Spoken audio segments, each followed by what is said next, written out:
So I was looking forward to having you on our podcast. And for viewers who'll be watching this, would like to tell you that it's an amazing to have Mr. Jim talk to us all the way from the States. So we'll dive into our discussion, Mr. Steele. Would like to know who you are, would like to know briefly about your background, would like to know everything in brief about Mr. Jim Steele. Okay. Yes. Well, Brian, I am a Christian business leader. Yeah. I spent part of my career in a very large corporation. Yeah. I spent time as treasurer and as vice president of finance at one of their largest subsidiary. Yeah. Um, Later, I became a professor and then a dean. I taught business and computer classes. Um, and I was dean of business and information technologies. Yeah. Um, I am from Chattanooga, Tennessee, in the southeastern part of the United States. Yeah. Um, I'm married. Over the weekend, we celebrated our 44th anniversary. Wow, amazing. It has been amazing. We've had a wonderful, wonderful life together. Yeah. And the the way things came about for us, um, Lisa, my wife, and I were unable to have children. Yeah. We wanted children very, very much. And so we started looking for a way to serve God, um, since we had this special situation of being childless. And we looked at going to China to work with children there, and we began the process of going to China. And then there were some problems in well, between the United States and China. It was just some minor thing, but we found ourselves one day, all the people that we had worked with in China, none of them were available. Mhm. They were all just, we called and nobody was there. Yeah. So we started looking again, and then the opportunity in Uganda came up and we moved on it. Yeah.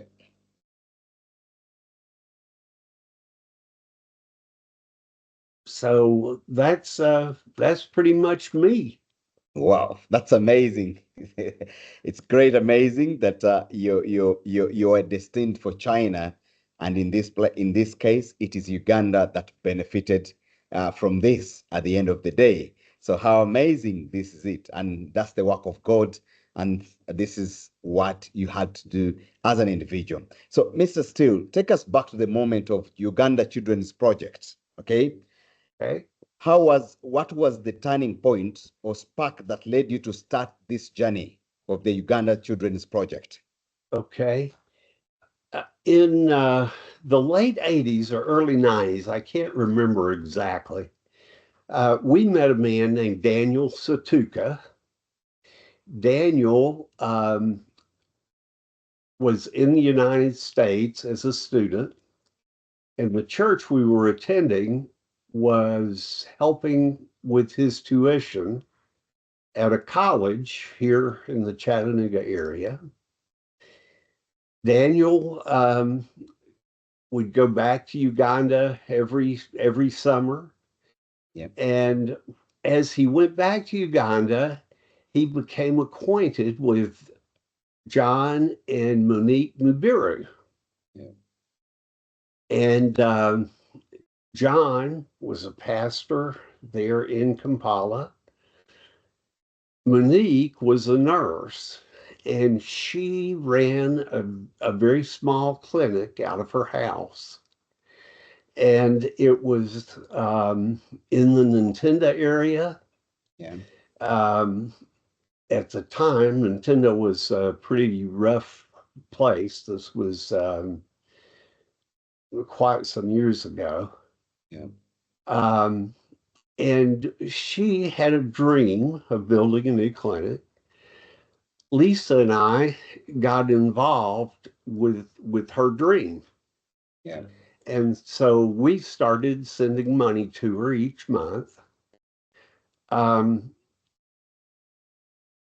over time, John came to America to visit.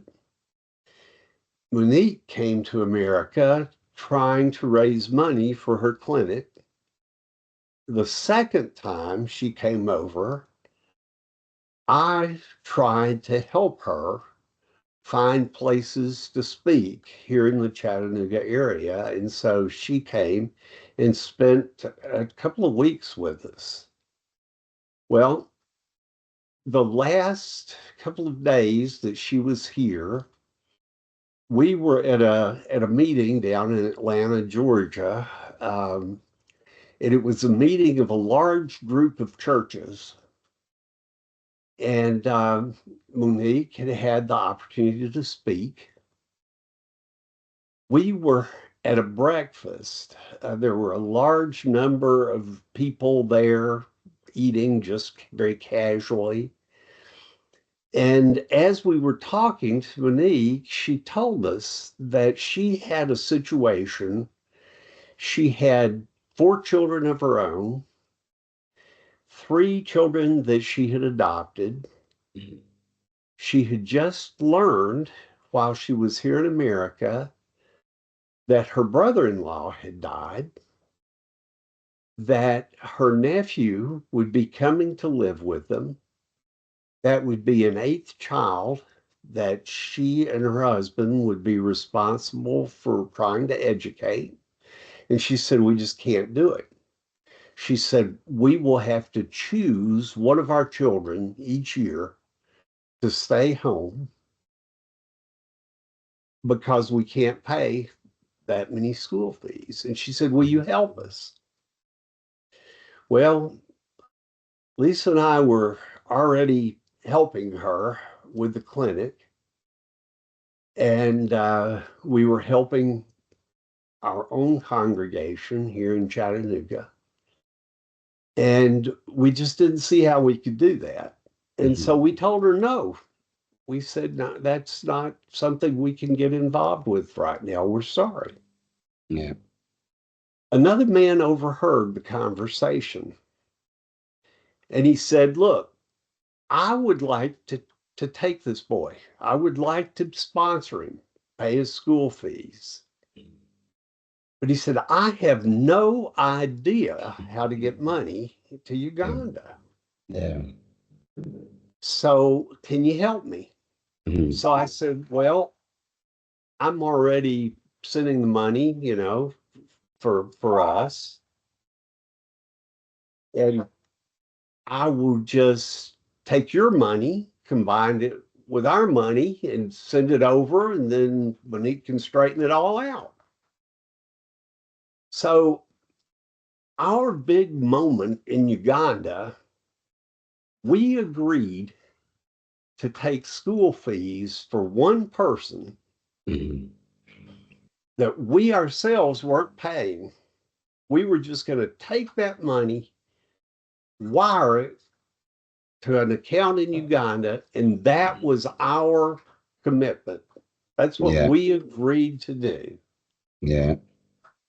Well, Monique went back home. We had joked, this is going to be the next Compassion International, Well, Mhm. we just had one kid. She went back home. Mhm. About 3 weeks later, I get a package. Mhm. Open it. There are 13 photographs of children. Mhm. And there are 13 stories, and they're terrible stories about orphans that have nothing, and some of them having a hard time finding food. And she gave us a little note, and it said, these kids need help too. Mhm. Well, Lisa and I talked about it. We had no idea what to do, all those children. So Yeah. there was a meeting at church. I carried these children to church, and I said, look, I don't know what to do with this. And so the pastor said, well, pass them around the table. And I did. And one child came back. The other 12, the people there at church said, I'll sponsor. So I got all the information of who would sponsor whom. I came back home. I sent Monique an email and said, praise God, all these children are sponsored. 3 weeks later, Mhm. Monique sends me a package, Mhm. 54 kids. 3 weeks later, Monique sends me a package with 154 kids. Mhm. And all of a sudden, we've got a project. Yeah. So Lisa and I took these children, we put them in big old 3-ring binders, and we started telling churches, Mhm. we'd like to come and talk. Would you let us come and talk to you? Yeah. At this point, I don't know that I could find Uganda on a map. Yeah. I knew it was in Africa. I didn't know, I knew about Idi Amin. That was Yes. the extent of my knowledge about Uganda. I Yeah. knew John, I knew Monique, I knew Daniel Satuka, Daniel's wife. I'd met her. That was it. Yeah. Well, our own church took some of these kids, quite a number of them, and just based on they'd also met Monique, they'd also met Daniel Satuka. A number of the members took children. Um, we got up to about 50 kids sponsored. And I decided, well, if we're going to do this, I've got to know what's going on. Yeah. I've got to see it. I'm going to go see it on the ground. So about 22 years ago, I guess, um, an assistant pastor from the church and I joined with a small team, and off we went to Uganda. Yeah. And we spent about 10 days with Monique, going around and meeting children and going to schools and seeing how things were. And 22 years ago, Uganda was quite a lot different than it Yeah. is now. Then true. Exactly. And my friend and I we were just amazed at at at what a relatively small amount of money Yeah. would mean in the Mhm. lives of these children. Yeah. And so Monique, her way of selecting children, she found out through church kids that were in trouble. Mhm. She found out she had a small school, there were some there that needed help. She knew other schools, and headmasters said, look, these kids need it. And then there were situations like there was there was a young girl in Jinja, Hmm. very, very bright young woman. The father had abandoned them. The mother had very limited opportunity to raise money because there were a lot of kids. We started helping her. There were villages all around. We started helping them. So that's how we got into this. Yeah. Um, and Amazing. it has been amazing. It's amazing, Jenny. And I would like to commend you for that, for taking an initiative to come to Africa, to come to Uganda to help an African child.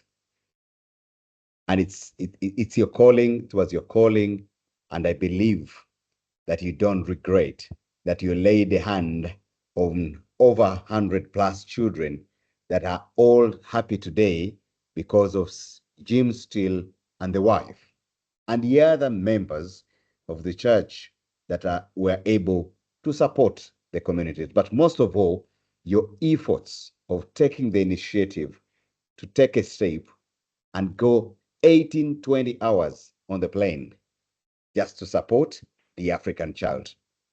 As a person who has been in two communities, supporting communities myself, I can understand that it's a level of commitment, compassion, and empathy that we are able to support humanity. And I'm very proud to be associated with you. And it's a great pleasure to have had a chance to have, a one-on-one with you. So tell me, the title Vision Bearer is so powerful, Mr. Steele. What does the role mean to you personally and in the kind of work that you do or the kind of work that you did? Okay. Let me say something just an aside very quickly, Brian. And that's about you, Yes. because it is such a pleasure to meet a Ugandan man who also has this vision of working in the communities with these children. Because in the churches, I didn't see a lot of that. Mm-hmm. There were a lot of people who um, they were so hung up in their family Yeah. and their extended family, Yeah. but they would step over children around them Mm-hmm. that needed them. And needed them. Yes. True. And you have that vision for those kids around you. Yeah. And so I want to appreciate you Pleasure. because it's such an honor to be able to talk with you. Me too. I've watched your videos and you are an amazing person. Thank you, sir. It's a pleasure and a honor. Me too. And I am very, very humbled. Well, Very, let me tell you a little here about Vision Bearer. yeah. You know, Lisa and I have always looked at this a little bit differently. Yeah. You see, this wasn't about our vision. The way the way we've approached Uganda and the way we've approached our lives, um, our goal in life has been to follow God's plan. And so it was his vision in Africa. He had this work in Africa ready to go. He said, I'm going to give you the pleasure of coming and working in it. And so we looked at it as thank you. thank you, Lord, for letting us come and be a part of this, because these kids are absolutely amazing. And we could see he was there. Yeah. You know, it was we were caught up in something much larger than ourselves. Yeah. And we felt that from day one. So our goal was to look at the need that God was laying before us, and then to use the skills and the abilities that we had been blessed with Yeah. to meet the needs that we were seeing. Yeah. So, you know, I had a lot of experience. You know, we didn't get into this until mid 40s. Yeah. This wasn't something that you know, oh, here I am, 20 years old. I'm going to hop out here and get, you know, and for us here in Chattanooga, Tennessee, those flights, depending on your connections, Mhm. are 24 to 27 hours. So, you know, you put an old man on these 24, 27-hour flights, that is a long time. A long time. A Yeah. long time. So and it's hot over there, Brian. You Yeah. know, we're accustomed to some heat here, Mhm. but it was warm, you know. The food Yeah. was different. But God had a plan, and he was letting us be part of it. And that's Yeah. what excited us so. Yeah. And Yeah. it wasn't as though everything just went perfectly, you Yeah. know? God just had everything worked out. Now, everything was perfect. It wasn't that way at all.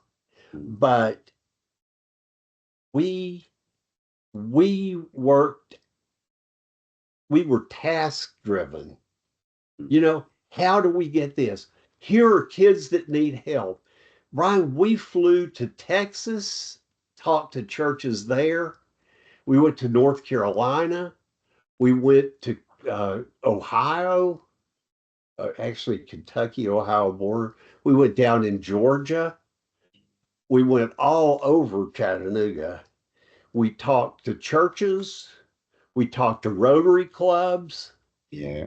We talked to anybody that would listen to us about Uganda.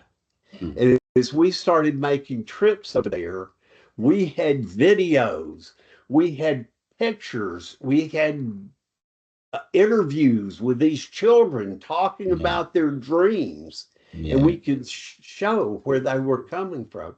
And you know, people here presented with this situation of, here is this one child and you can change his life.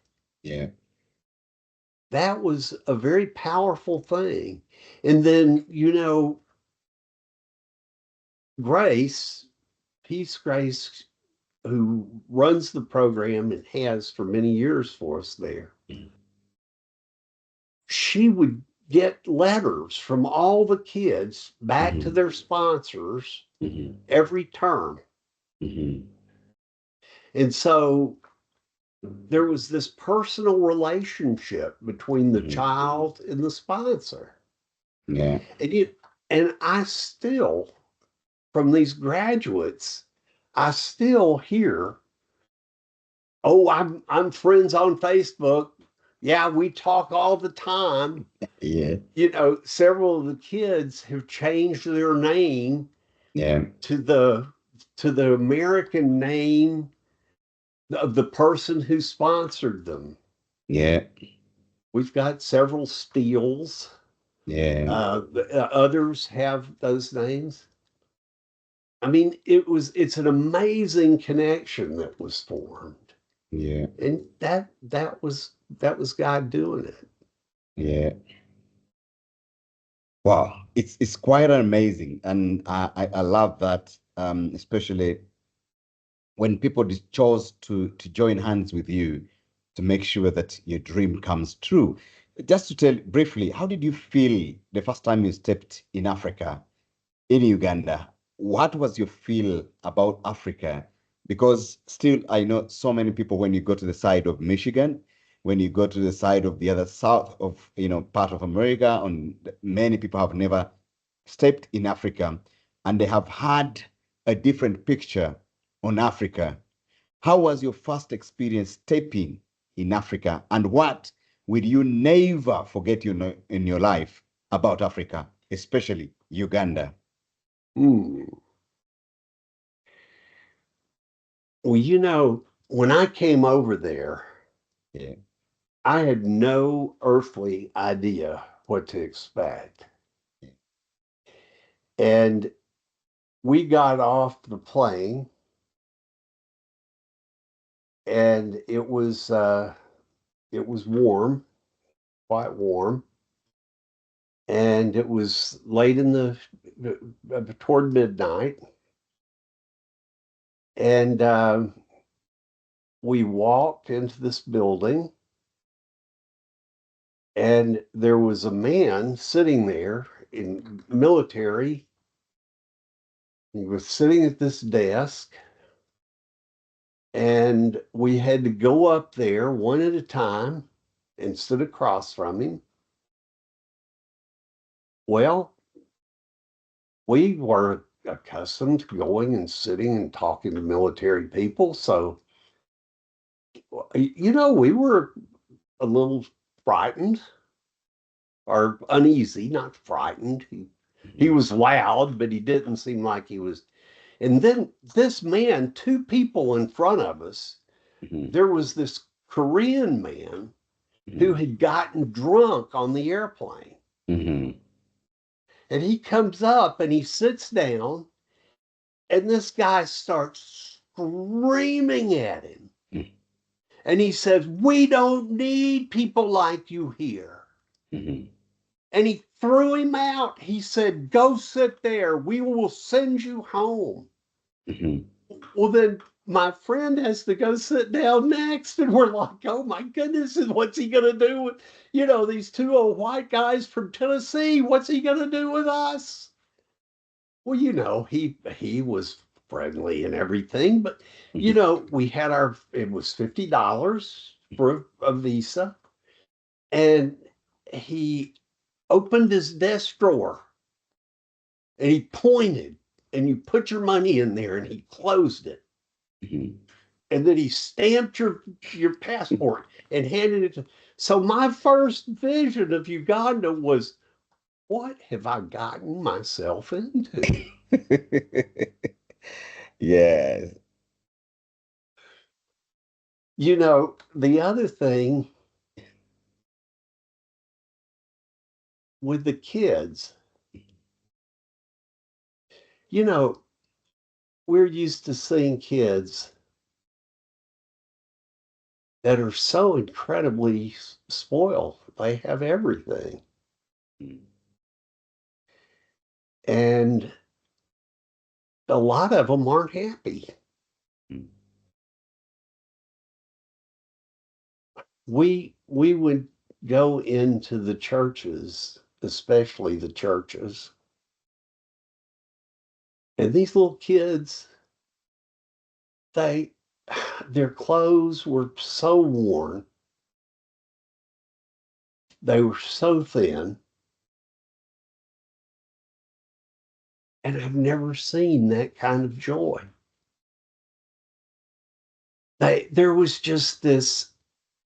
There was just this incredible joy.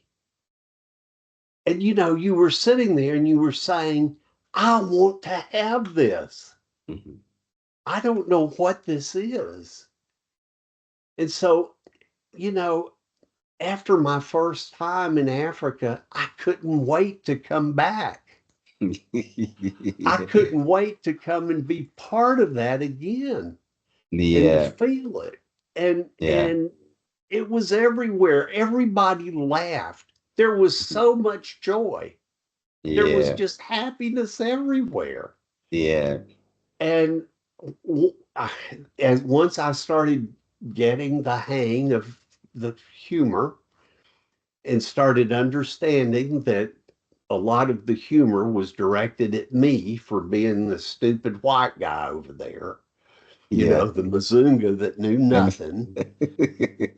Once I started understanding that and yeah. I could join in with it, I mean, I loved it. I just loved being there. Yeah. And so, I have been to Uganda more than Mhm. 50 times now. Mhm. I've done that 24 in one direction, 27 in the other, more than 50 times. Yeah. And it's the greatest thing in my life. Amazing. Amazing. Very. I am just moved. When you told me about the experience on the visa, I, I, it's amazing. And I'm sure you were already strong and you had no option but to enter the country. yeah, Much as you much as you entered with a lot of scare, I believe you exited with a lot of joy and you couldn't we wait did. coming back, as you said. We did. Wow, that's great. Now, if you were to dive into, you work closely with children from vulnerable backgrounds, and I believe that that was your kind of work, especially children who are from those very vulnerable backgrounds. What are some of the stories that have stayed with you and made you so emotional that even where you are now, those stories still come back to your mind? Brian, I can talk to you for days Yeah, about these stories. I'm going to tell you a couple. You tell me when to stop sure. because I know these people who who come from such unbelievably horrible situations Yeah, and they're what they are today. It's just amazing. And all we did was bring money. yeah, You know, these kids did that. They did the work. Oh my goodness, what it took to go into these schools when they were the ones they didn't know how to talk. yeah, Their English was horrible. yeah. They were the ones that were the butt of all the jokes. They Yeah, were like the stupid Mazunga that was coming Mazungu. over there, these poor kids. But Yeah, they did it. They did it yeah, every day until they made something of yeah, themselves. And yeah, God was there guiding them. I know that, but they had to work. And so let me tell you, I'd love to tell you. Oh my goodness. I think the thing that touched me, ripped my heart out, it was early on. Um, Lisa and I were with one other gentleman from Texas. Um, Before we left on this trip, I just got a phone call one day. Um, I had an interesting situation. Part of what I did as the dean of this school, I was responsible for a radio and television program.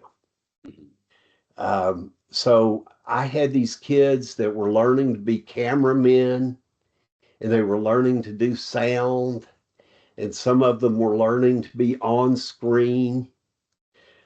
So the guy who ran that program, who taught in it, he had contacts with all the radio and TV and newspaper, and so I got to be on.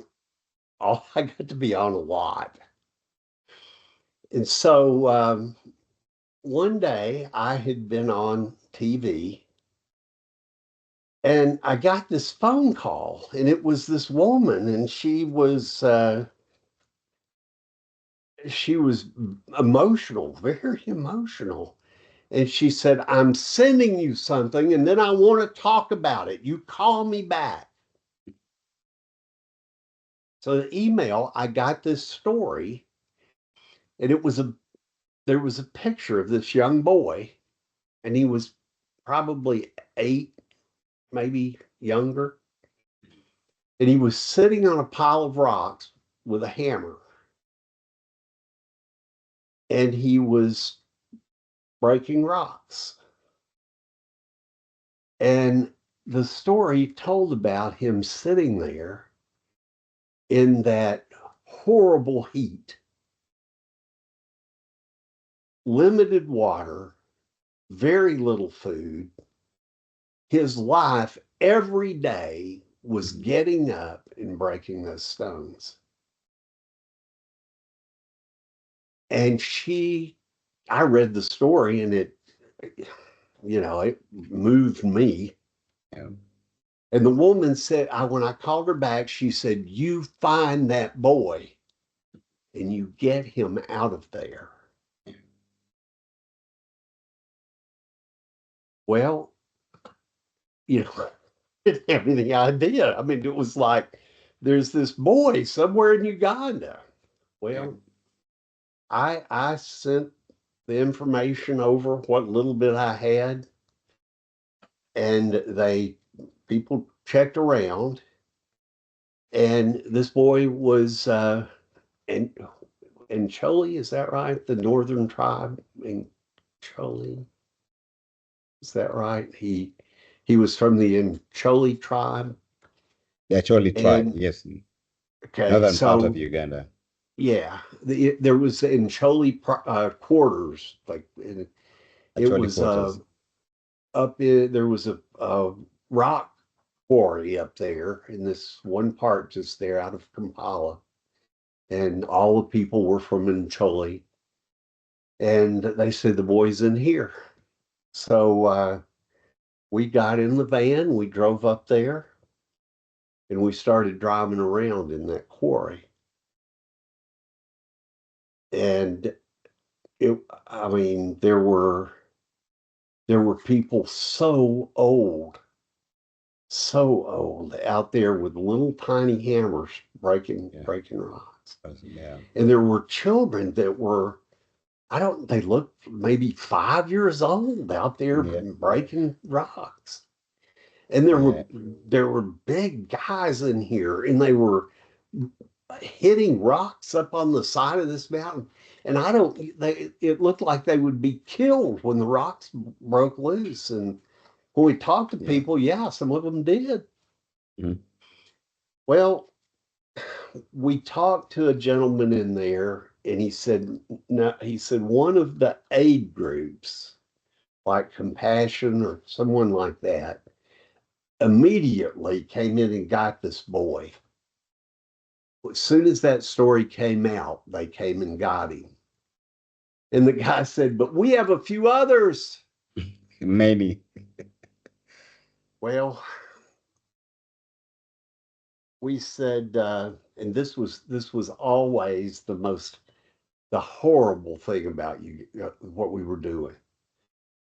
You know, we knew how many sponsors we Mhm. had, and we would take a few more than the sponsors. But if we took, oh yeah, we'll take everybody, we knew couldn't get sponsors for everybody. Yeah. Yeah. So we couldn't take them. So we said, we'll take 4. Yeah.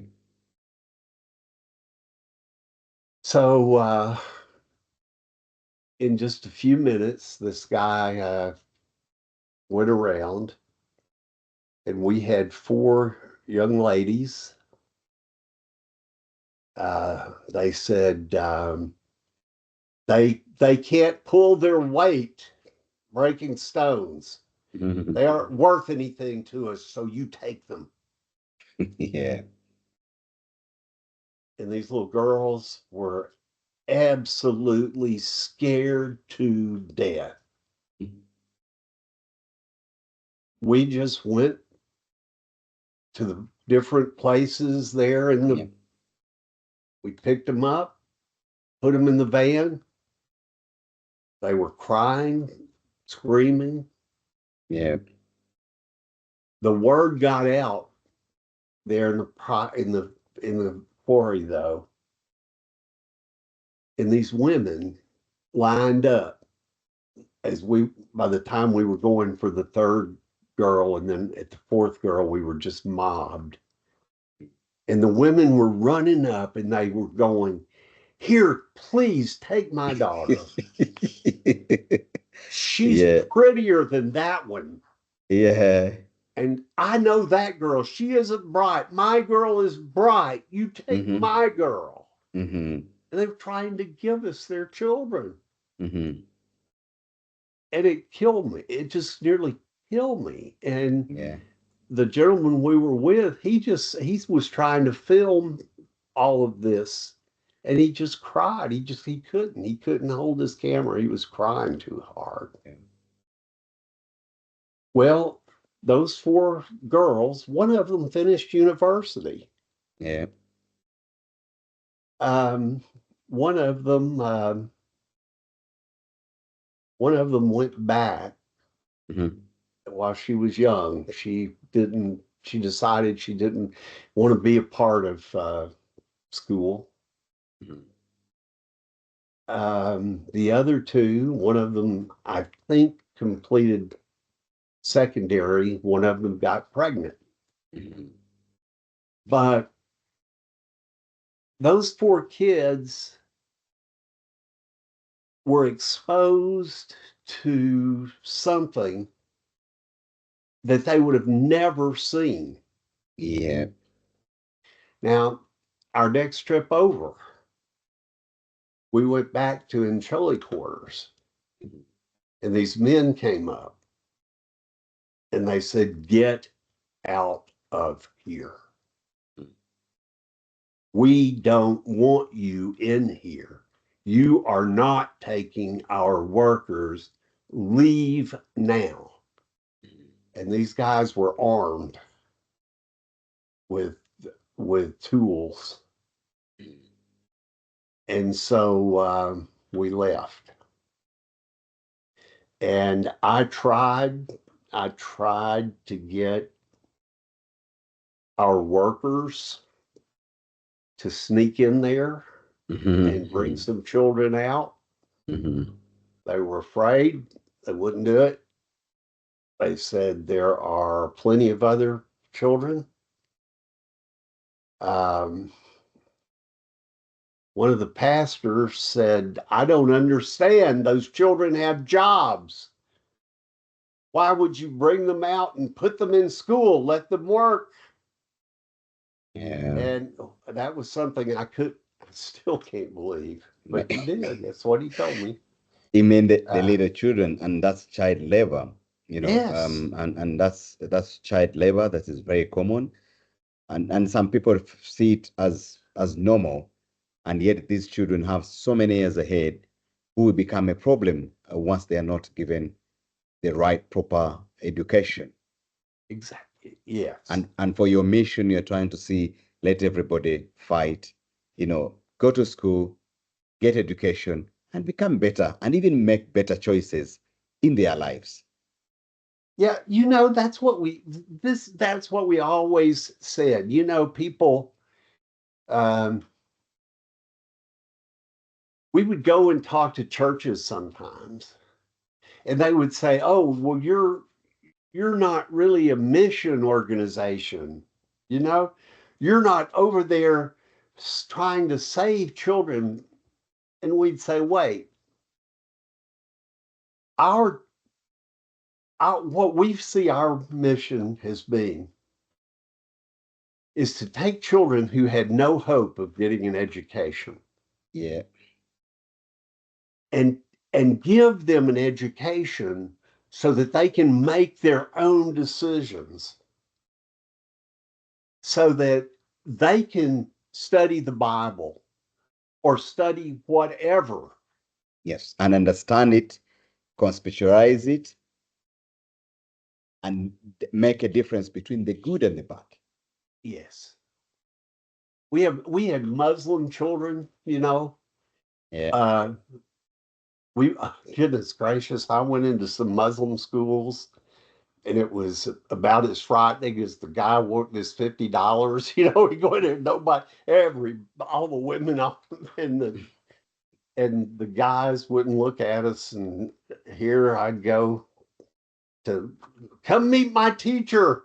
Mm-hmm. I go and I get in there, the teacher wouldn't look at me, you know. And one time I did that, and when I turned around to leave, I talked to this guy and I said, you know, I'm so glad that you all are helping this young man because he had nobody in the world. And I said, I'm so proud that you're helping him and thank you very much.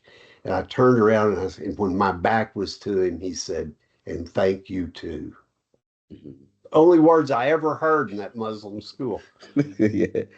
So, Yeah. you know, but some of those Muslim kids now attend Christian churches and some of them don't. Yeah. You know, that but I know that they've made their own decision. Mm. They were taught options, and that was what we wanted to do, and we felt like God was leading us to that, even though we weren't in in the back of a truck going through Kampala screaming about Jesus, you know. Yeah. Yeah. I'm not saying that those people are wrong or that they shouldn't do it. That's not, but I'm saying what we were called to do Yeah. was to go over and to try and get education for these children. Yeah. And that's what we've given our lives to. And that's serving humanity. Um, yes, we may be Christian, Muslim, Buddhists, whatever. I think humanity first is very important. Realizing that we are human. Whoever we take care of is human before any other thing. And I think if you having your mission to give education to the less and more vulnerable was the most amazing part of, of, of your mission, of your missionary, of your kind of work that God has sent you to do. And you fulfilled it. You fulfilled it, and you made sure that no matter even the challenge that you had, you were able to do this. So let's look at this. How does Uganda Children's Project involve the local community to ensure sustainability? You know,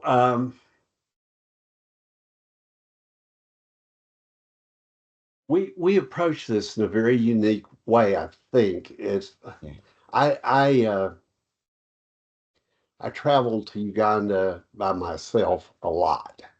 yeah, And so I spent many, many, many, many days over there alone. And so I talked to lots of people because my wife always says I'd talk to a wall. You know, I talked to a lot of people. Um, most of the organizations that I ran into would go into a village and they would say, let's try to build a school to educate this village.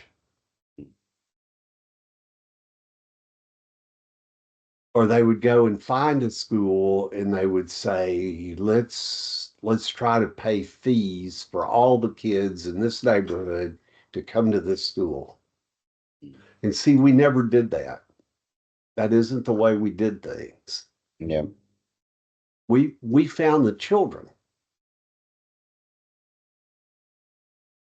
We found these little guys at first, a lot of them around in Nintendo, and then it spread out a lot around Kampala, probably, well, Jinja, it was as far that in that easterly direction, I guess, that we or westerly direction that we went. And we didn't go far south. We didn't go far west. We went a little bit into the north. But it was Grace would hear about a place and we'd go in and we would pick some children. Get me out of my camera. We would pick some children and we would we bring them into school and then we would stay with that kid. Mhm. You know, parents would move and we would take off in the van and we would go where the child used to live and they'd say, no, we think they're over here. Go talk to their uncle and maybe you can find out this. And, we'd spend half a day looking for that kid Yeah. and we'd find them 40 miles away, up in the bush somewhere. And we'd find a school near them and we'd put them in that school. When they got to a certain age, we'd bring them into some boarding situation typically. A lot of times we'd find out that their home life was such that we'd remove them. We'd get them out of the situation. Mhm. We'd put them in a boarding situation where they could be fed. Yeah. But we never, um, one year I went over there and it was at the peak of the project. We had about 300 kids sponsored. Mhm. And we were in over 70 schools. And I'll tell you about this in a minute, but we had a situation where I was required to go to each and every school and pay the fees each and every term. That was a very difficult thing, but it also let me see those kids 3 times a year. I got to see every single child 3 times a year. Mhm. And I had those little ones in my lap and they crawled all over me. And the big ones, they'd bring me the reports they'd written and want me to read them. And because, most of these kids were orphans, they had nobody. They'd Yeah. draw me pictures. I'd come home with pictures. I'd come home and you know, they were our kids. Yeah. They were those kids we never had. Mhm. And it's so amazing now. They're older, Yeah. and Big man. I've I'm got these little guys now call me Jaja. Jaja, the grandchildren. And I'm And sure you have already great grandchildren.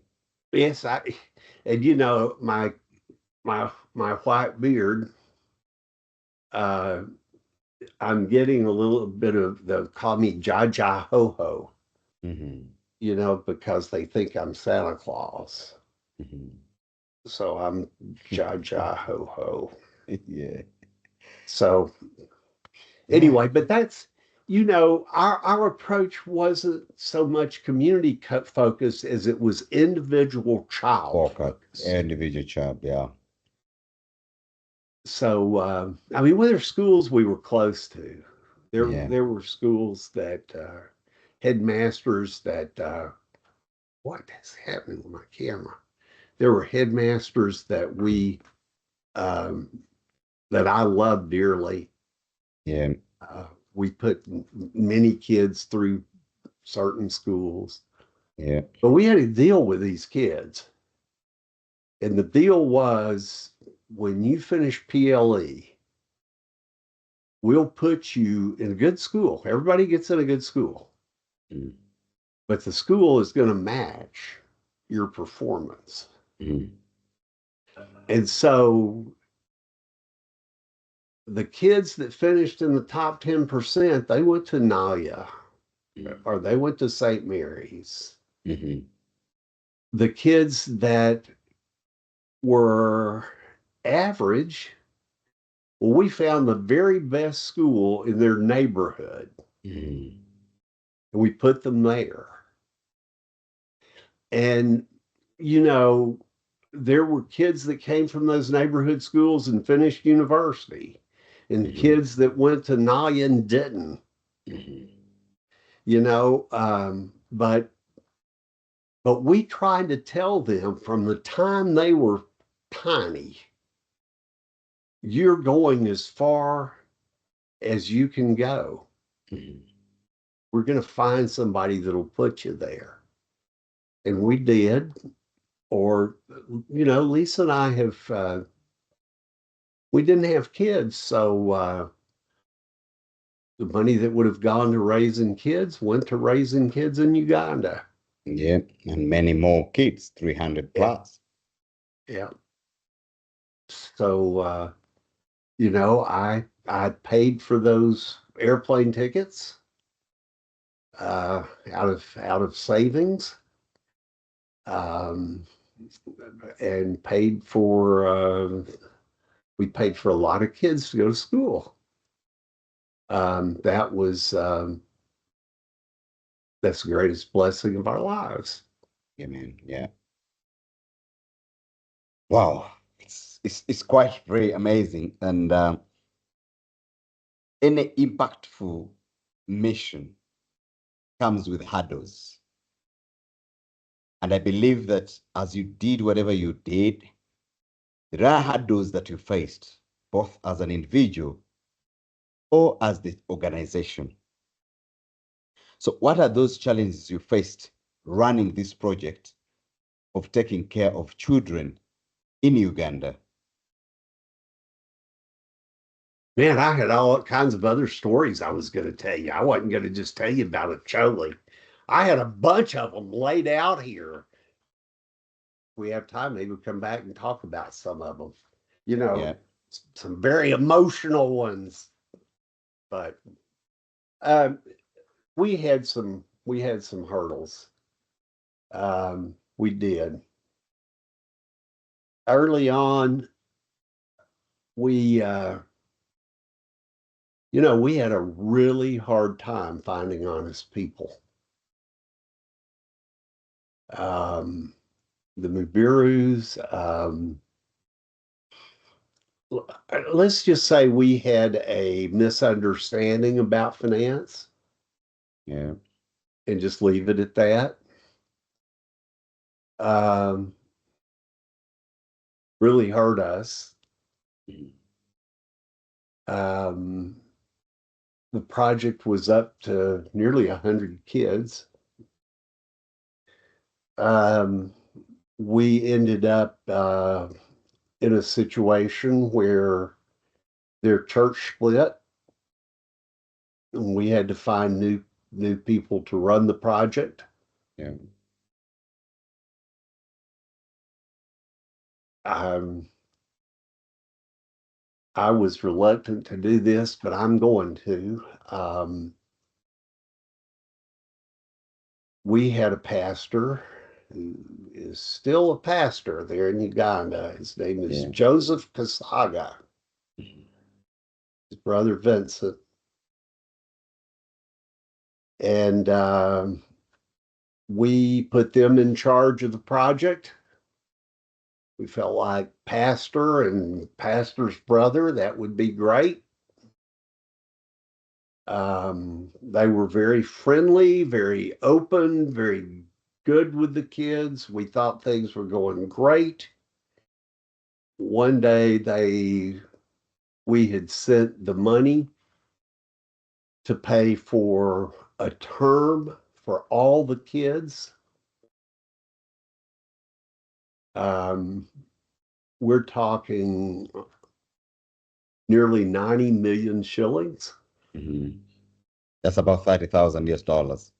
Yep. They walked into the bank.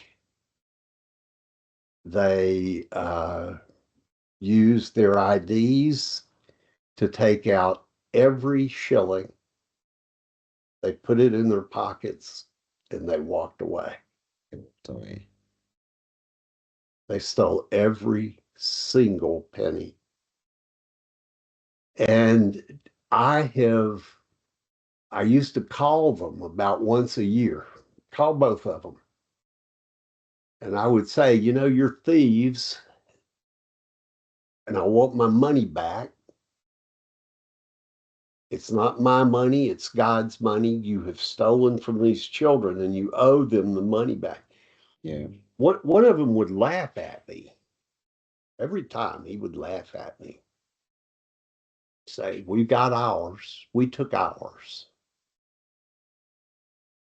I was in a situation where I had all these children depending on us to go to school that term. And I was $30,000 short. I started going back around to the churches that were helping me. Mhm. And I begged. I flew, I drove, I went to all these churches all over the place. And I just begged. Yeah. I said, we can't let these kids miss because these guys stole money. And I'll do Yeah. everything I can to recover that money. Well, the one of the churches said, we'll help you, but there will never be another penny come from our church Yeah. unless you are in Uganda to accept the money and oversee the payment at the school. Um, Well, at that time, I was dean of this college. yeah. And I mean, that's not a 40-hour week. I worked so many hours. I had to teach from 3 to 5 classes, Mhm. as well as supervise 100 teachers. I was responsible for about 3,000 students. I mean, Yeah. it's a big old job. Mm. And, you know, it was already to the point, Lisa and I would have to we had to come up with all these policies. We had to come up with how we were going to do this from scratch. It Yeah. was because this was always Lisa and me. It wasn't a team of 100 people doing it. It was us. We had a board that was incredibly helpful. We had people that did things like pick up checks and take them from here to there. But when it came down to calling sponsors and taking those phone calls from angry sponsors about this and that, Mhm. trying to find these sponsors, we were doing it. We were doing it part time because we worked full time. Lisa's a teacher, Yeah. taught primary two. All at once, they're saying the project's over unless you're there 3 times a year. I Yeah. didn't, we didn't know what to do. And I had a problem. All at once, I was having trouble walking, and I started having swallow. I couldn't swallow properly. I would get choked. I started having some vision problems and a tremendous amount of pain. Um, I I started falling. I fell and broke my arm. Um, I would fall when I was trying to teach, Yeah. and I started missing meetings because I was Yeah. asleep. I couldn't make it through the day. Yeah. Well, I was at home one afternoon and I fell and I seriously injured both ankles. I couldn't walk at all. I was in bed and I got out and I went to the neurologist. They had said I have some sort of neurological disease. Yeah. And he said, how much longer are you going to do this? He said, what do you have to break? What if, you're trying to drive? What are you going to have to run into? What are you going to have to kill yourself to quit? Mhm. So I, I took disability.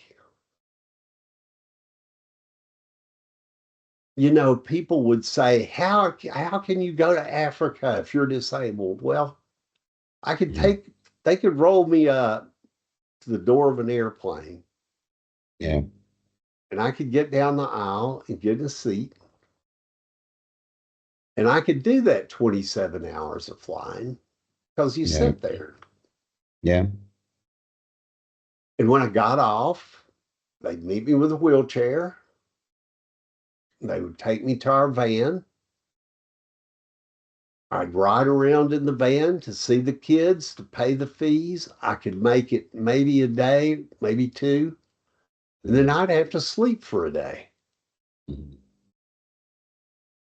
I was so slow at it, by then I was on crutches. I Yeah. couldn't get out of the wheelchair, get on the crutches. Um, it would take me 6 weeks to get around to those schools, get around to those kids. Nobody would come with me. Lisa had to work. So 3 times a year, I was over there for 4 to 6 weeks. Mhm. And that was tough. That was a Very. huge personal challenge. Um, I got typhoid one time. I got bitten by a spider on the back of my head and Mhm. Yeah. had to go in the clinic over there, have all these treatments. You know, the greatest challenge of all, though, was when we would see those kids and I knew I didn't have a sponsor for them. Mhm. It would kill me. And Grace, Peace Grace, the woman, the amazing woman who took over the project after we had all that money trouble and Mhm. stayed with us all these years, and she kept she kept books down to the shilling. She tied her books to the shilling every single term. She wanted me to be sure I knew that there was no money missing, and Mhm. it's such a pleasure to work with her. But Mhm. we would go out into the bush, and I would get over under a tree, and these kids would start coming around, and Grace would come over and run the children away. And she'd go, you can't sponsor them. Leave them alone. and and that was horrible for me. So yeah. But it was true. Um, so those were challenges. So Uh, many. And I know that especially once you're a good heart and you're looking at doing things out of your compassion and empathy, no matter the challenges you go through, I know sometimes, yes, disappointments come in, but at least you did it out of your goodwill. And what I pick from these challenges that a real pastor who still calls themselves pastors, because I know you've seen many people claim they're pastors, but if you find there's somebody who claims he's a pastor and walks in and takes money for the people who are poor, I don't think how they will answer their, you know, how they will answer their cases in front of God when they happen to go wherever they will go. Exactly. Yeah, and many people have taken away from the poor. They have taken away from the less privileged, and many also have claimed that they're taking care of the less privileged while they are instead actually taking care of their own families. Yeah. Yeah. So let's look at it on the flip side. What are the wins? What are the achievements or breakthroughs that you feel that yes, no matter the challenges, I was Yeah. able to win here? Well, um,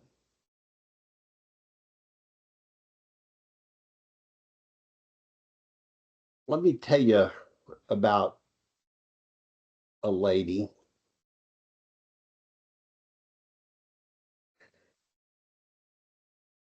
Let me tell you about two ladies real quick.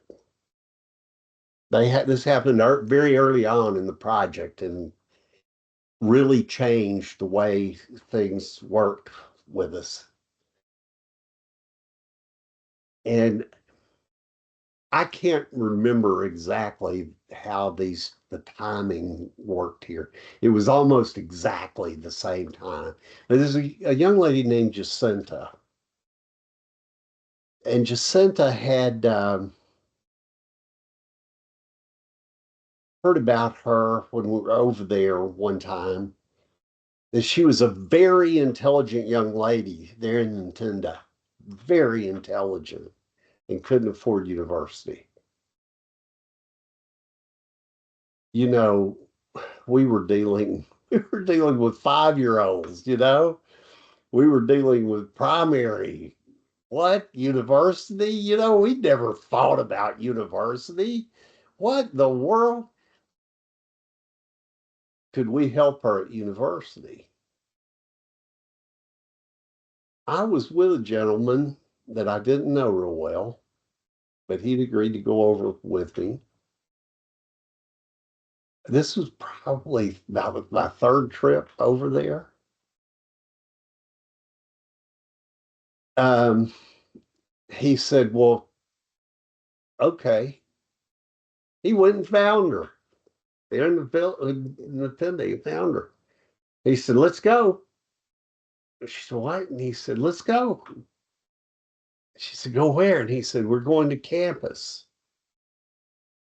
So all of a sudden, here they're on bodas. They take off on bodas. And I don't. They're going to campus. I don't know where campus is. So I said, "Where? I'll find you. I'll find you." So off they go. He took Jacinta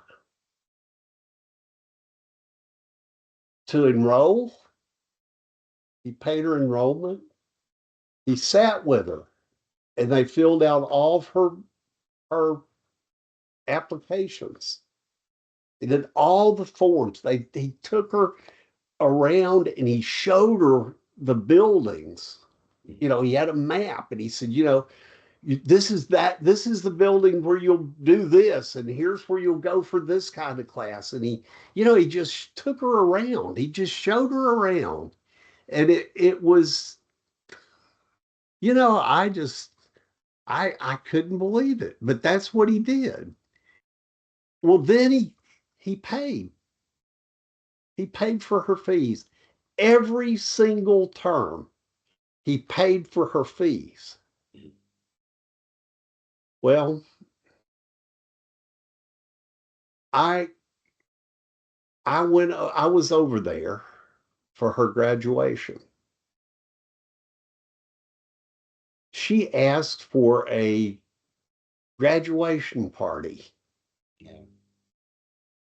So this guy funded it for her, and it was a nice one. Mhm. And to see this woman who had no hope of going to university, and to watch her and to watch all these people, her family and her community, and the joy that was there with them in this woman completing university. And then that's not the end of the story. Mhm. She went on and she had these amazing jobs. She was a marketer. She worked for Procter and Gamble for a time, Procter and Gamble, East Africa. She actually had a product management job. I applied for one just like it in the United States and didn't get it. And here she got it in East Africa. And she loved to aggravate me about that. She got the job I wasn't qualified for. Anyway, she she has three boys and a girl. Mhm. She's still an executive. Yeah. Hey. She comes back and when when when we needed somebody to talk to those girls about all that sex stuff that I didn't want to talk to them about, she'd come in and do it. Yeah. Uh, Yeah. and she'd come in dressed as an executive, Mhm.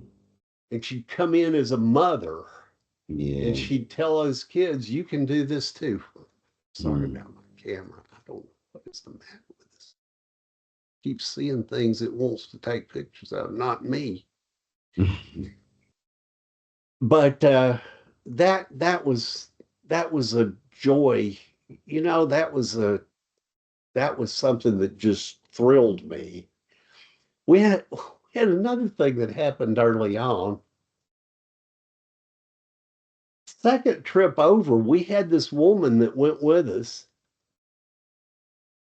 young woman named Kim, and Kim got to know a lady at church named Olivia. And Olivia was finishing up her S6, got pregnant. Mhm. She was, the community just shunned her. It was a lot of years ago. It was 20 years ago. Yeah. She, there's no chance of her going to college. She had a dream of being a doctor. Kim kept telling her, if that's your dream, Mhm. ask God for a way and pursue it with all your worth. Well, from that, Olivia decided that Kim was sponsoring her and she went to university. Well, I didn't have a sponsor for her. So she went this first term. I went over at Christmas. Lisa was with me. Olivia comes in and she says, "Look, I've borrowed money from Mhm. some bad people. They want their money back. They want it back right now. What am I going to do?" I said, "Olivia, I didn't tell you to go to school. Yeah. I can't help you with this. I'm sorry." Well, Lisa and I talked and we decided there was, we could, we actually borrowed the money where she could to pay her. We paid it off for her. I said, "Listen, Olivia, do not go back to school until I tell you I have a sponsor. Do not do it." Yeah. We went home. Next time school fees came up, they said, "Olivia went to school. How are we going to pay for it?" And I said, "We're not." Yeah. I said, "Listen, the only way I will pay for Olivia to go to school is if somebody sent me a check and said, you use this Olivia. for what, use it for whatever." Because Yeah. nobody knew about Olivia. Lisa went down to the mailbox. She came back and she had a letter from one of the sponsors, and it was a sponsor we didn't know very well. Lives in Texas, 3,000, 2,000 miles from us. Opened that letter, and there was a check. And the woman that said, my business did better this year than it's ever done. And I want to share it with you. Use this money for whatever you want. Wow. And it paid for a year and a half of Olivia's tuition. And when it ran out, I called her and I said, can you afford the rest of it? And she did. And Olivia is a gynecologist, or I guess an obstetrician, working there in Kampala. She was at McCrary last time I knew. I talked to her son last week. Um, but you know, you can't make those things up. You know, God, Yeah, God's so amazing. yeah, So that's two. right. The power of resilience, the power of not giving up, and the power of compassion and empathy, because it all takes empathy and compassion, that amidst even challenges, you are able to develop and extend that compassionate heart with you because you had a mission that was created by God for you to be able to finish. Now, working with children can be so emotional and intense and also draining. So, how do you personally recharge or stay grounded amidst all this at work? Prayer, lots and lots of prayer. Lots of Uh, prayer. you know, we big tough times. I got thrown out once. Um, I was there, and I decided I had left my job, uh, took a leave of absence for 6 months, no pay. I was back there in Uganda. I entered on my visa. They said, go back to the um, immigration and get this extended. I went back to immigration, and they put me in a room with a guy with a great big gun, and this person screaming at me in Luganda. I had no idea what was going on. Finally, I don't speak Luganda, so let somebody come in. And then she started speaking English, and she said I was a criminal, and they were going to put me in prison. I had no right to be there, and they threw me out of the country. They Mhm. said you've got 24 hours to leave, or 48 hours to leave. They said if we find you talking to a child, you're going to prison. We don't want you here.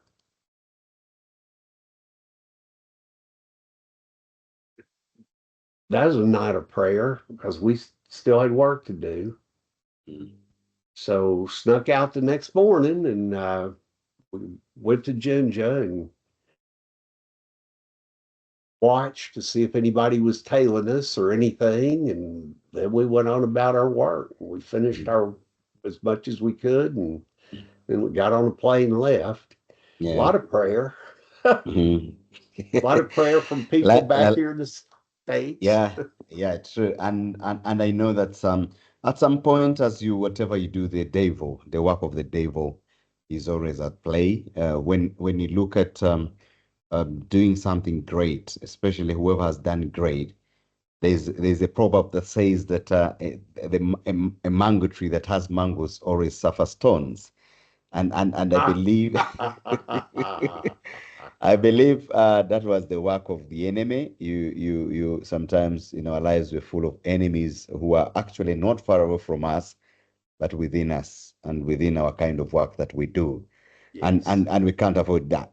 Okay, what role has faith or personal life played in shaping your leadership and your resilience? Let me just say one thing about the question before. The other thing that grounded me is Lisa, Yes. my wife. I could not have done any of this without her. We were a team from day one, and she was my rock that Yeah. I could turn to. So Amazing. I gotta say that. Yeah. 44 years we've, you know, whether sometimes it feels like it's the rock around your neck, sometimes it feels like the rock you're leaning on, but she has been my rock for all those years, and Yeah. it's been amazing. Wonderful. Faith, well,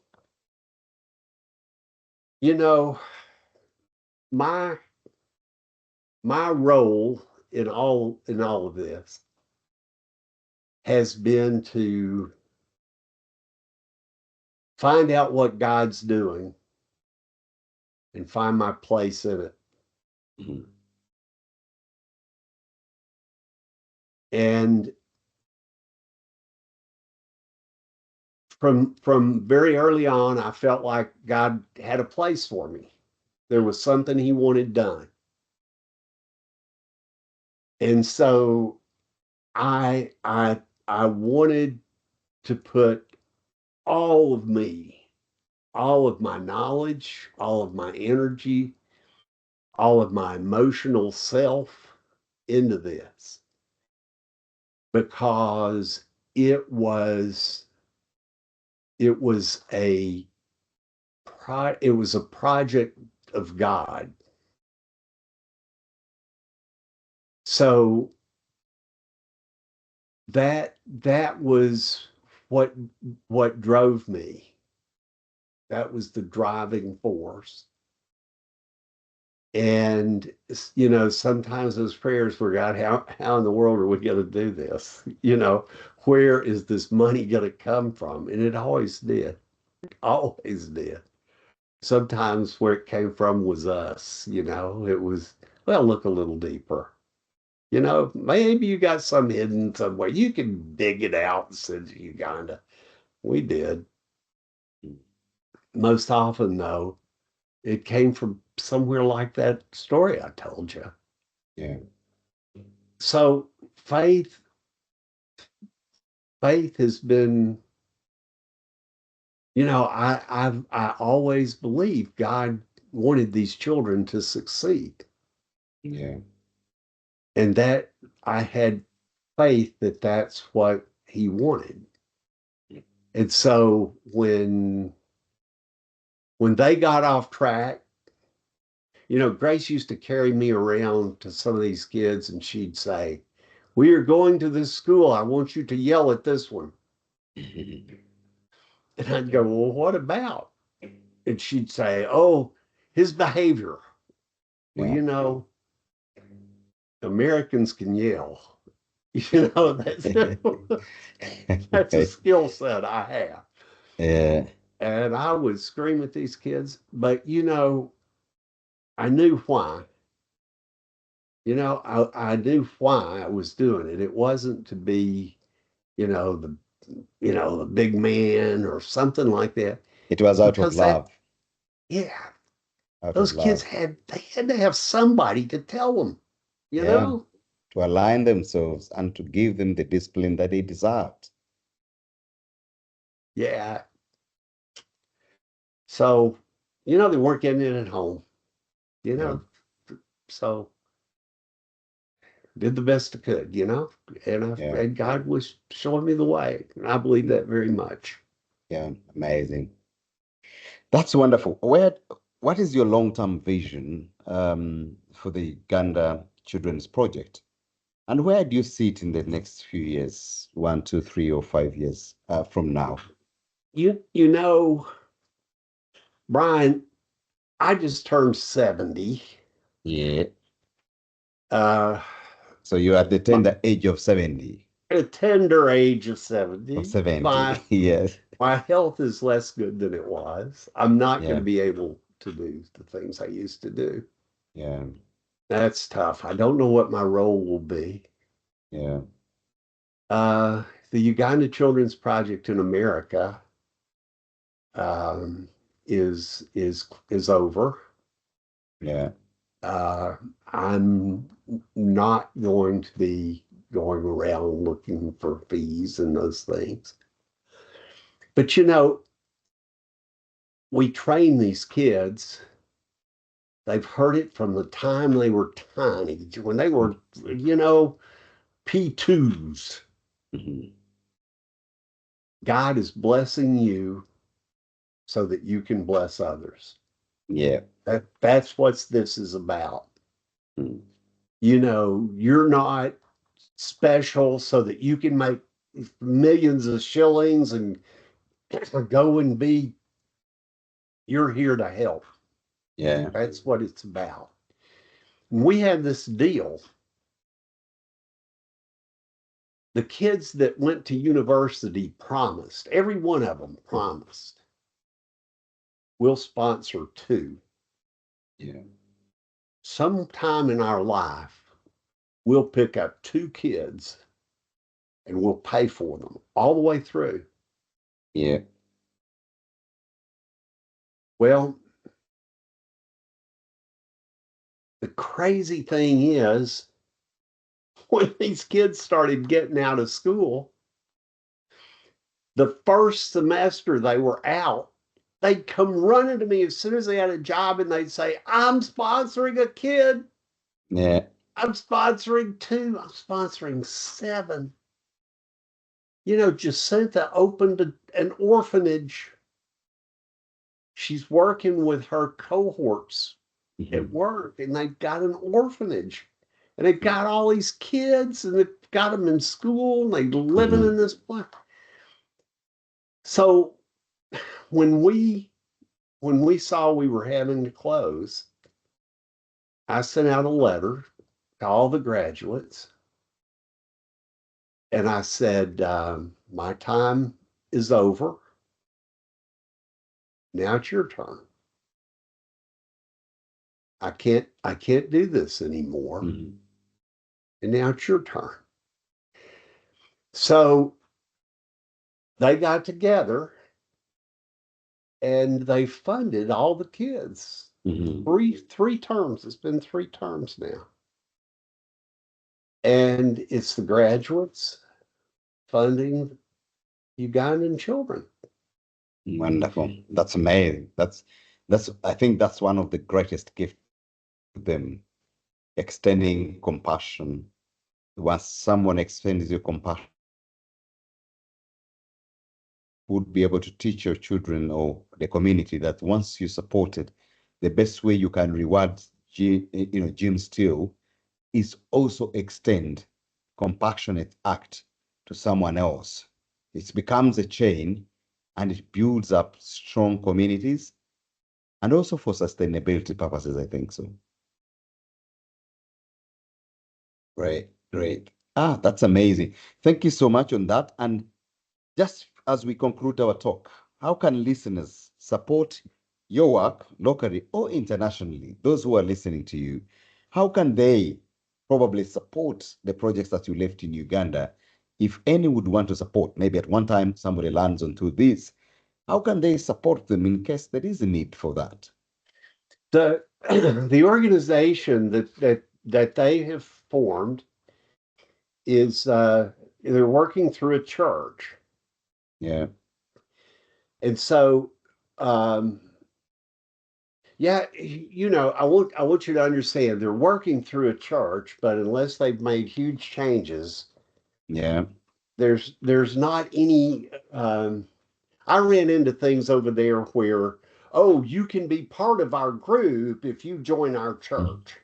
Mm-hmm. And as far as I know, there's nothing like that. There never has Yeah. been with us. Yeah. But it's called the Evangelical Presbyterian Church Children's Project, Yeah. EPC Children's Project.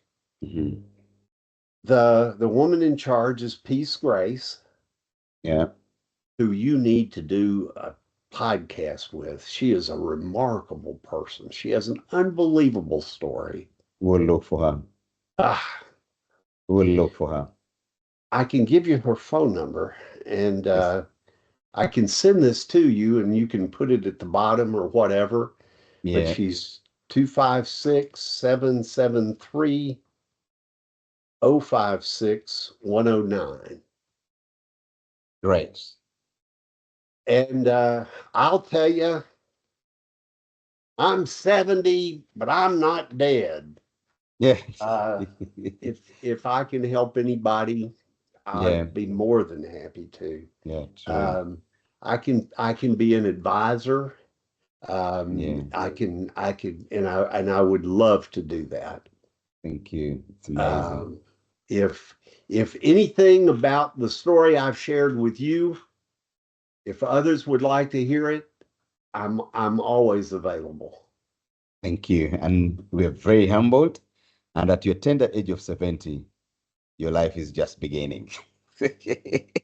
Thank you so much. And lastly, but not the least, lastly, what message would you like to leave with our listeners today in brief words, especially those who feel a calling to make a difference, but don't know where to begin? Making a difference in the community, in their surroundings, in their lives, and in the lives of those who are vulnerable. Let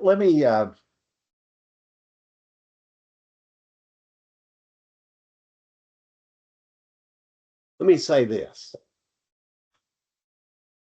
That group of kids that we worked with, they're not unique. Yeah. There are so many children. You know, you don't have to go out here. You don't have to work with 1,000 kids. Yeah. You can work with one. Make the difference, Yeah, to make an impact. exactly. Yeah. If you go in, you don't have the money to do that, go and be the mentor. We had a situation when we first started.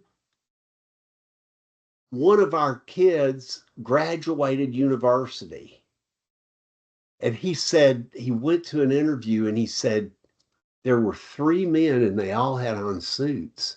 Mhm. And he said they weren't at church. Mhm. And they all asked me questions. You know, none of these people had experienced that. Mhm. So he sat them down and he started saying, here are the things they asked me. Mhm. If you don't have the money to sponsor kids, find those kids that need that, those kids that need that role model, Mhm. because there are youth groups that you can talk to. Yeah. The thing with people who want to help, you know, here I was an executive, I was a dean, I Yeah. had all this background. God asked me to send money, Yeah. to get money and wire it. I'd been doing wires forever. It was just fine. I can do that. It's not a problem. But that was the thing that I had to do in order to get into what he was doing. Yeah. You know, People will find out sometimes that the thing God lays before them is to sweep the floor, not preach. Yeah. So Do what God leads you to do, and He'll lay things in front of you if you're just looking. Yeah. And if you don't have if you're not too proud to do it, it may be something tiny. Do it. Do You it. know, Makes a difference. the thing that I I would remind people, you know, there's there's the parable of the talents. It's in Matthew 25. Yeah. And the master is getting ready to go away. He calls in three servants, and he gives 5 talents of gold to one, and 2 to 1, and 1 to 1, and then he leaves. Yeah. And the guy with 5 goes out, puts the money to work, and he earns 5. And the guy with 2 puts his money to work, and he earns 2. And the guy with 1 says, I just got 1. So he buried it. Yeah. When the master comes back, he says to the one with 10, you know, good job. But he gives him more to do. Yeah. The guy with 2, here's 4, and he says, great job. Here's more for you to do.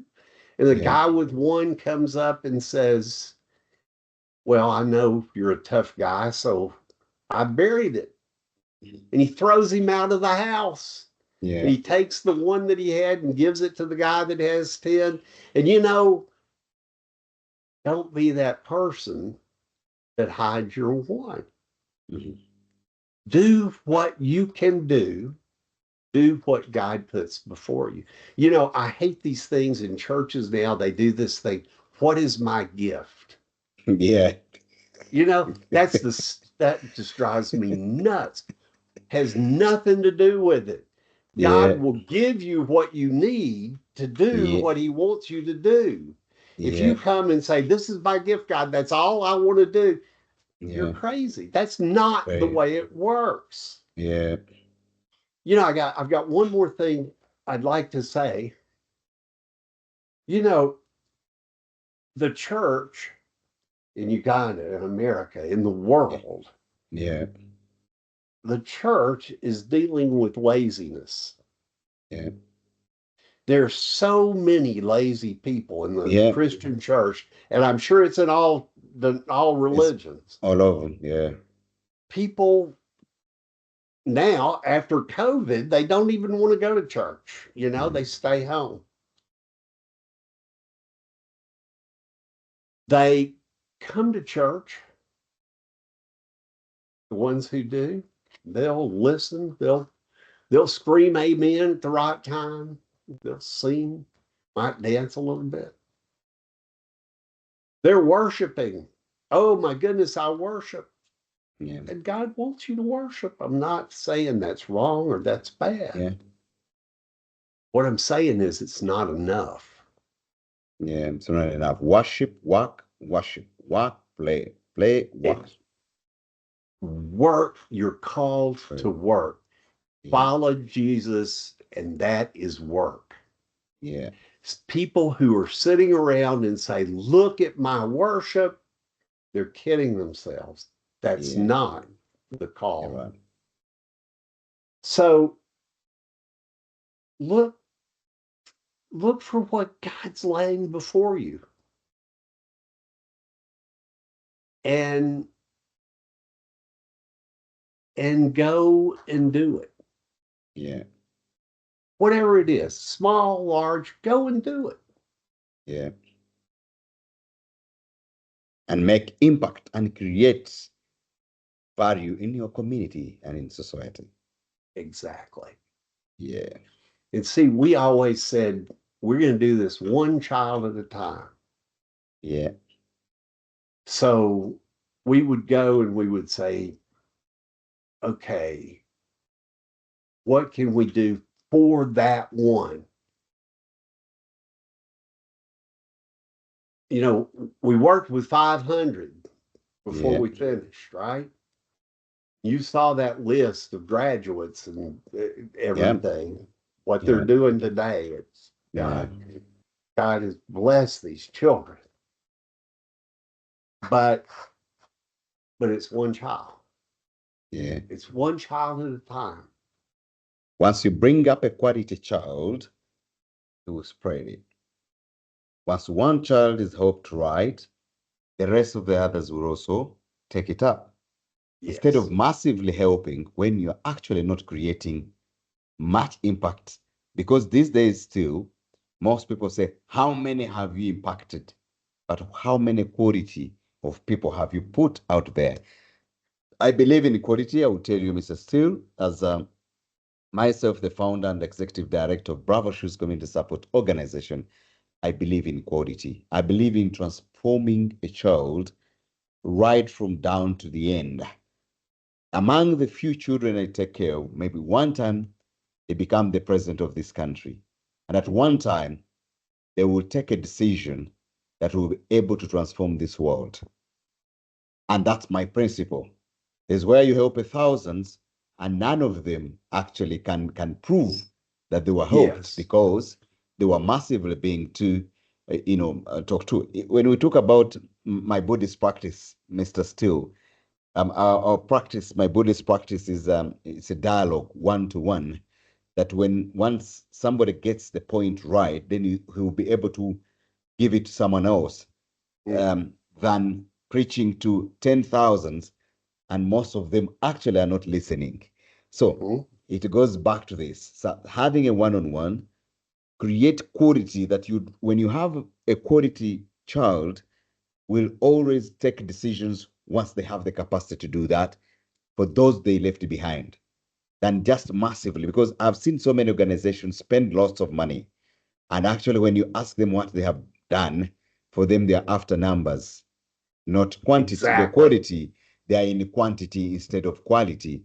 And most Yeah. of the children end up actually falling off the rail because of that.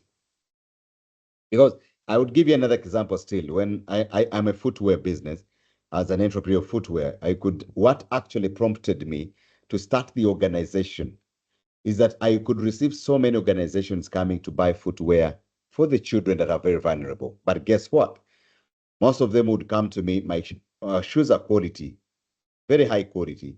And they Mm-hmm. would come in and say, no, we are looking for cheaper shoes. These are children, these are orphans, these are vulnerable. I said, a child, once you've taken over a child, the child is no longer an orphan. So you have come into the place of the parent. So if you're looking at giving them the always the last options, which means it's not genuine hope. So every time I would come, majority of organizations would actually come to my business, get quotations from my business. They go out there and buy poor quality, and then they say, no, look, Bravo shoes is expensive. This one is expensive. Is 120,000 Uganda shillings. We have bought the ones of 80,000. We have saved money for the organization. But in actual sense, most of them you find they have actually bought for 30,000, which actually in 3 weeks, the shoes are gone. Yeah. And then one time I got one of the donor who was very bitter, who walked in because my website is everywhere, walked in with children, picked shoes, and said, these are the quality shoes that I need for the children I'm supporting. Because even what they told me was the quality, was the poor quality. So that prompted me to say, wow, I think supporting a child, even if they are vulnerable, it's my role to provide the right quality and make sure they Yes. also feel that they have a parent and that parent has come in to support them. Yes. I got, let me tell you something. I got Facebook Yeah. the other day, last week, from a woman, she's 29 years old. And she said, when I was in primary school, you gave me a pair of shoes. Mm. And that was all we ever did. That one Yeah. pair of shoes. It changed her life. And uh, that's just amazing. We used to give out 6,000 pairs of shoes every Yeah. year. Yeah. We did a shoe drive every year, and we our goal was six Yeah. thousand pair. And but that woman at 29 still Yeah. remembers. Yeah. It's amazing. Yeah. That's the impact that we've created. I'm Okay. so I am so humbled. It's my pleasure once again. We have to run out of time, but as you say, I have very few minutes. In 1 second, you've lived with Lisa for 41 years. 44. For 44 years. It's rare in America.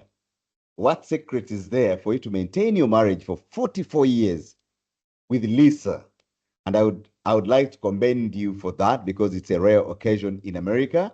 And how did you make it? And in one minute, what is the secret behind that? Okay. There's three of us because Christ is a part of this. Yeah, And we pray together and we feel like our relationship is we are together to accomplish his will. yeah, amazing. Uh, she's my best friend. Yeah, Uh, I there's nobody I would rather spend time with. yeah, And so that's not always a natural thing. It's you build that. yeah, You make the choice to come home and be with her yeah, instead of going out and doing something else. And she does the same. yeah, amazing. And that's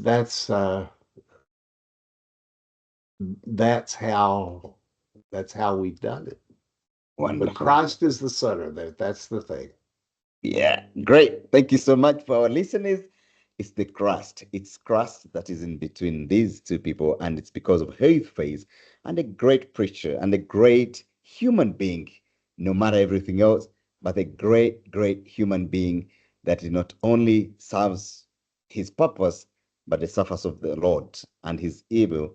He's here to witness and give you a testimony of how the good Lord Jesus Christ has helped him and has made him live longer. Mr. Steele, my only prayer to you is for a good, healthy, long life. Thank you, Brian. I hope you will stay in touch with me. I've Please, enjoyed this so very much, and I thank hope that we you. can stay in touch. I will be available anytime you call on me, and I will always call on you, and will make sure that I'm always available. And in a special, I would like to thank you for supporting Omulo, one of my guests and one of the girls that also put me on an interview, and she was so amazing. And I'm very humbled that she was able to join us. It's great, great, great. Well, thank you very much for this Yes, opportunity. I appreciate it very much. great, great. Our regards to Lisa, your Thank wife, you. I will and tell her. tell her that we love her. Uganda loves her. And we could also pray for her long, healthy life. Thank you. And Thank you very much. be happy no matter the challenges. Keep happy and live a more fulfilled, happy life. Thank you. Thank you very much, Brian. Thank you and God bless you. And all the time, we'll catch up with you again. It was an amazing podcast, and I'm so forever humbled. Thank you. Bye bye, and have a great Bye. afternoon. Thank you. Bye bye. Thank you. Bye bye. Thank you.